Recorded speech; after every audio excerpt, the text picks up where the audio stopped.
Hello বন্ধুরা, দেখো আজকে আমি একটা উপলক্ষে জোড়াতে আইছিলাম। বনুর স্বাদ দেওয়া হইব।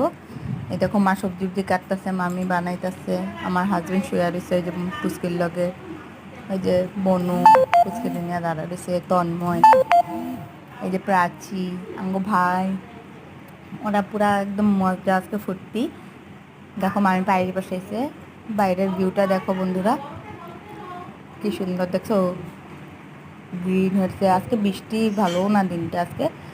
দেখো মামি এক সাইডে টক বসায় দিচ্ছে, টক বানাইতেছে, একদিকে বাইরে বসে নাইতেছে, বনু শুয়ে দিচ্ছে। আমার মেয়েটার শরীরটা ভালো না আজকে। এই যে সফি, দেখতে পাচ্ছ বন্ধুরা তোমরা, আজকে আয়োজন করাইতেছে বনু স্বাদের লিগা। আর ওরা আর্ট করতেছে, আর্টের মাস্টার হয়েছে। ওই দেখো বন্ধুরা, আঙ্গ মেয়েটার শরীরটা একদম ভালো না আজকে, এত সর্দি কাশি হয়েছে এর লিগা। দেখো এত বেমার যেন